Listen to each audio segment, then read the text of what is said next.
Good afternoon, and welcome to our workshop, Step Up to Success on the PARCC End-of-Year Exam. This session is for students in grades 3 to 5. My name is Marissa Adams, and I'm the Director of Curriculum here for Lumos Learning. I will be serving as your facilitator for our time together today, and I'm also joined by our sales manager, Mr. Jeremy Brunton. It is my pleasure to introduce our two teachers for the afternoon, Mrs. Julie Lyons and Mr. Eric Ibsen Johnson. Mrs. Lyons teaches English Language Arts, and Mr. Johnson teaches math, and both of us work here at Lumos Learning for us and are excited to join us today. As Mrs. Adams said, we're excited that you're joining us today as we spend some time getting you prepared for the upcoming PARCC EOY. Today, we'll explain what the PARCC EOY is. We will discuss the differences and the similarities between the PBA, the performance-based assessment that you just took, and the EOY test.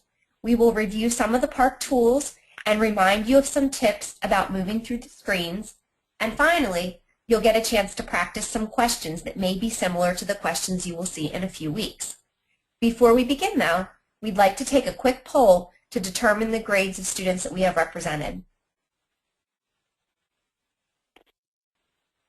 On the screen, you will see an infographic which gives an overview of the PARCC assessment system. PARCC knows that the best way to measure your success in learning is to take a look multiple times a year at how you're doing. So they have created a system that relies on multiple tests, two of which are required, the performance-based assessment, or PBA, and the end-of-year assessment, or EOY. The PBA is the first test you take once 75% of the year is complete. Then, once 90% of the school year is finished, the EOY is given. In the center of the infographic, you will see the different question types that will be used. Math includes Type 1, Type 2, and Type 3 questions. English, Language Arts, and Literacy includes evidence-based, technology-enhanced, and prose constructed. Let's take a little deeper look at the types of questions. First, we're going to look at English Language Arts. Throughout each unit of the ELA test, you will see new types of questions. The first, and probably most familiar, is the evidence-based selected response, or EBSR. These questions are the most similar to regular multiple choice questions that you're used to seeing. The second type of question, and the most new, is Technology Enhanced Constructed Response, or TECR. These questions will require you to manipulate technology in some way. For example, you may be asked to drag and drop your answer, or selectively highlight your answer in the text. No matter what you're asked to do, you will be using technology to build and explain your answer. The third new type of question is a PCR, or prose constructed response. It is a question where you will need to type your answer like an essay. You will notice this question type is shown in green. That is because these questions are only found in the PBA. Because most schools have already completed the PBA, we will focus more on the question types that will be seen on the EOY. Similar to the ELA assessment, the math portions of the test have new styles of questions. Math questions are broken into types. The first, Type 1, looks at math concepts, skills, and procedures. These questions will cover all information and mathematical practices you have learned, so all the math skills you have learned can be asked through these questions. You should be able to use your math knowledge and math skills. In other words, you will need to be able to look at a problem, understand what it is asking, and apply your math skills to solve it. Type 2 and Type 3 questions are in green, similar to the PCR from the ELA portion, because these two question types will not be assessed on the EOY exam. So, what is the EOY and what will it look like? First, as we mentioned on the chart a moment ago, EOY stands for End of Year Assessment, and this test is given to you when approximately 90% of your school year is complete. That means that most of you will be taking the test sometime later this month or during the month of May. While parts of this test will look similar to the performance-based test you already recently took, there are a few key differences. So let's talk about those now. Let's start by talking about math. On the PBA test, you were asked different types of questions. Some of them were math questions that a computer can score, while others required you to write out answers, and a person will need to score these. On the EOY, you will still have those questions that a computer can score, but there will not be any extended responses on the EOY. And for language arts, you will still read literature and informational texts. You will also still answer questions after reading those passages. However, unlike the PBA test, there will be no writing component for you to complete. For this test, the questions will be ones that a computer can score. This test will also be taken by most of you on computers, so let's take a few minutes reviewing the tools and the features that you can use. You will still be asked to click on the blue arrows to move from one screen to the next. You will still be able to use the review button to check unanswered questions, and you will still be able to flag questions that you want to come back to later on. The tools are the same as well.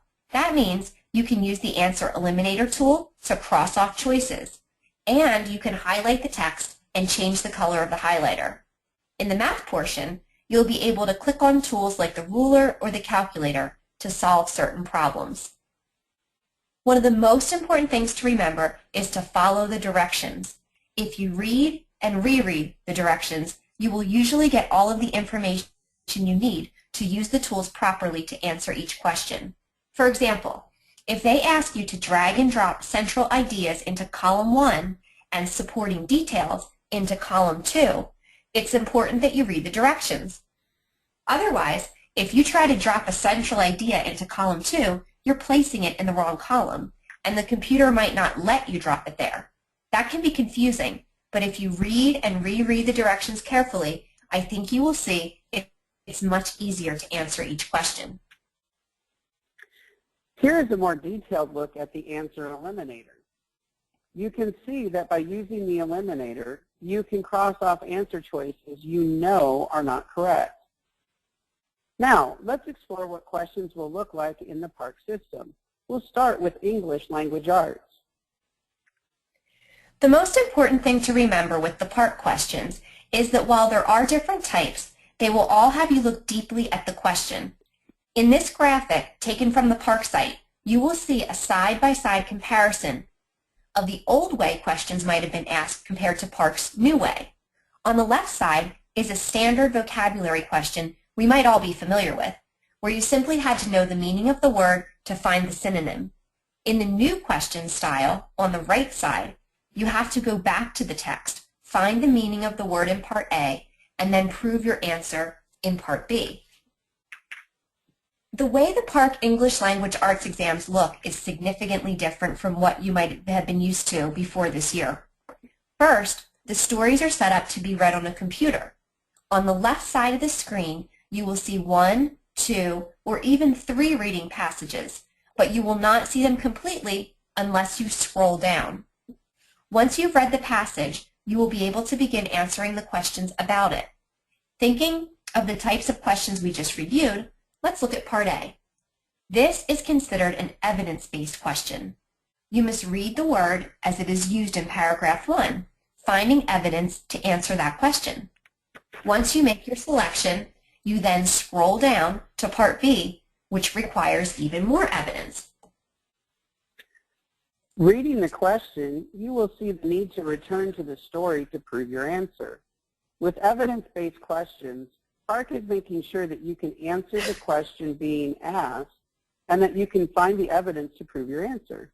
This becomes very helpful when answering critical thinking questions or questions where more than one answer might seem to make sense.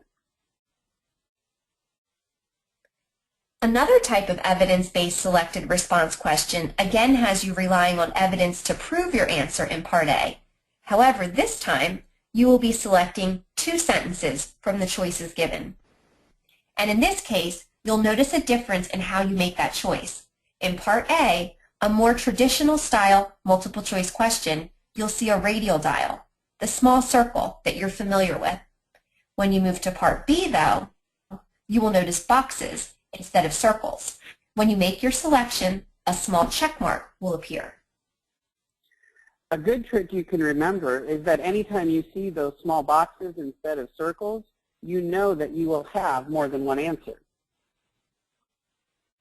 The next question we will look at is a technology-enhanced question. Again, the reading passage is on the left. You will notice this passage is the same story from the previous set of questions. You can see that as you manipulate the answer choices and drag them into the boxes below, they turn yellow, removing them from the list and placing them in the box. If you realize you made a mistake, you simply click on the black X to remove it. The answer that you selected will now return to the list and turn blue again, leaving the box white so that you can drag another choice. Take care to make sure that you are dragging your answer to the correct box. Now, let's see how the math questions will look in the PARCC system. In this side-by-side math comparison, you can see that in the past, you may have been asked simple questions, such as writing a fraction or drawing a simple number line. Now, in assessing that same skill, you will be asked to manipulate a number line, explain how you know your answers are correct, answer another question, and then explain that as well. The PARCC-style questions are much more in-depth than what you might have been asked in the past. The first sample involves a technology-enhanced question where you must write the answer to the question in the box. One thing to pay close attention to in the math section is the label. In this case, the label's already in place, so you only need to fill in the number as you calculate the answer. In this next question, you will need to find the correct coordinates on the grid and graph the point. If you pay close attention to the directions, you will note the reminder to make sure all 3 grid points are marked. The colors will match those of the labels, so when you're finished, you should have a blue, a pink, and gray dot on the grid. In this next sample question, you may recognize a similar question design as you saw on the ELA, the multiple select response. Because there are boxes instead of circles, that shows you that you automatically know you will have more than one correct answer. In this case, the directions will let you know there are 2 statements you must choose. In this final sample, you will notice the key information is at the top of the page. This becomes extremely important because with these new questions that have more than one part, you may often have to refer back to the top to double check the original information posted. Then you will write your answers for Part A and Part B in the boxes.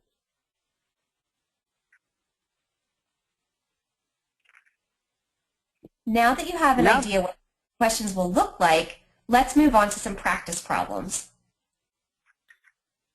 We are going to start with the sample language arts passage from 4th grade.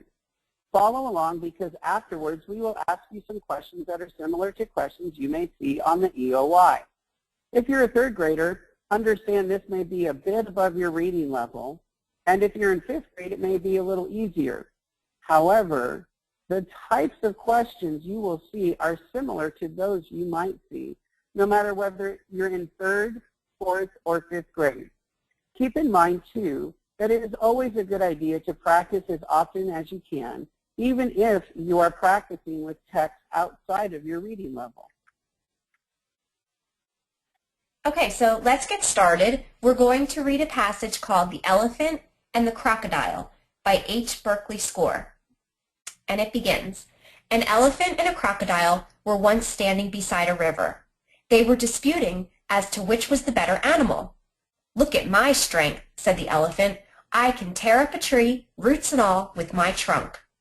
'Ah, but quantity is not quality, and your skin is not nearly so tough as mine,' replied the crocodile, 'for neither spear, arrow, nor sword can pierce it.' Just as they were coming to blows, a lion happened to pass. 'Heyday, sirs,' said his majesty, going up to them, 'let me know the cause of your quarrel.' 'Will you kindly tell us "Which is the better animal?" cried both at once. "Certainly," said the lion. "Do you see that soldier's steel helmet on yonder wall?" pointing at the same time across the river. "Yes," replied the beasts. "Well then," continued the lion, "go and fetch it and bring it to me, and I shall be able then to decide between you." Upon hearing this, off they started. The crocodile, being used to the water, reached the opposite bank of the river first, and was not long in standing beside the wall. Here he waited till the elephant came up. The latter, seeing at a glance how matters stood, extended his long trunk and reached the helmet quite easily.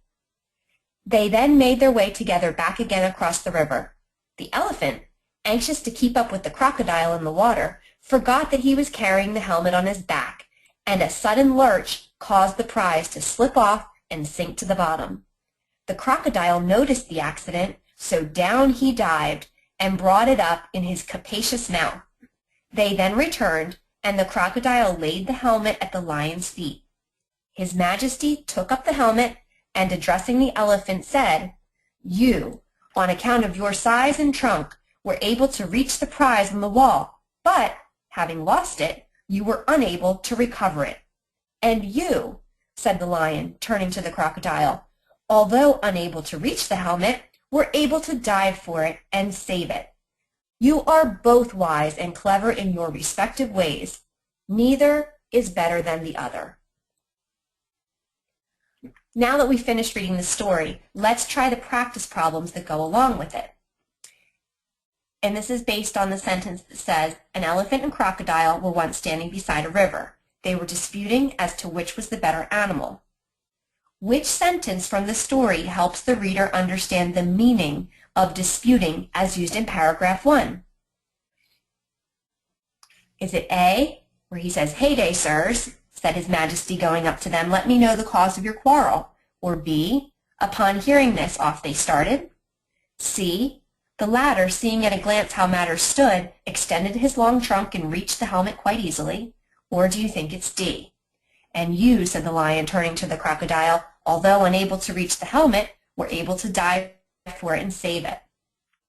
Well, the best choice would be letter A, because a dispute means an argument or a disagreement, and a quarrel is a type of argument too.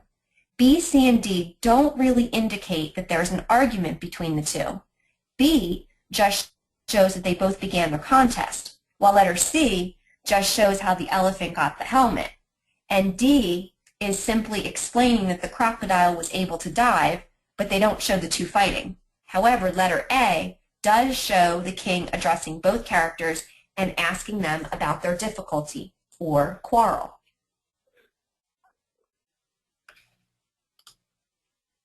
Now here's part B of that same question. It says, which word has the opposite meaning of disputing? Take a moment and see if you can solve this one. Well, since we know a dispute is an argument, the opposite would be not arguing, or choice D, agreeing.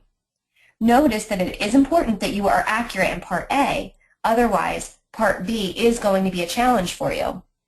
These part A, part B questions probably look familiar, since there were two-part questions on the PBA. And just like the performance-based assessment, part B of a question is going to build on part A, or it's going to ask you to find details to support your answer in part A. So please be sure that you spend plenty of time answering part A correctly. Part B depends on it. Now here's another question from the same story, but this time you need to drag and drop. It says drag two traits that describe the lion into the appropriate place in the chart. Then drag the sentence that provides evidence of each trait into the chart. Notice how important reading directions is. If you don't, you might try to drag traits into the evidence box and drag evidence into the trait box. Also note that they color-coded the boxes to help you. Sometimes those little details might help out. Even though you can't drag the items right now, just look and see if you can figure out where each item should go. I'm going to start out with the statements. The first statement says, just as they were coming to blows, but that doesn't really show the lion being brave, confident, or wise, since he just happened to pass by. That sounds more like a coincidence to me. But if you look at the next sentence, which says, well then, go and fetch it and bring it to me, and I shall be able to decide between you. That statement shows the lion is very sure of himself. He is saying, I have the answer, and only a confident character would feel that way, so I would drag confident to the trait box, and the second sentence to the evidence box. The third statement, neither is better than the other, shows that he is smart. With this statement, both animals win and no one loses. Therefore, no one gets angry with the lion or with each other. That makes him very wise. So I would drag the word wise to the trait box and the third statement to the evidence box.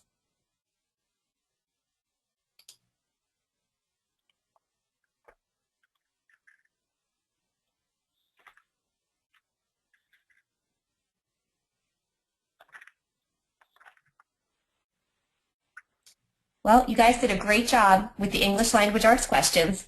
Now, Mr. Johnson is going to help you work through a few sample math questions.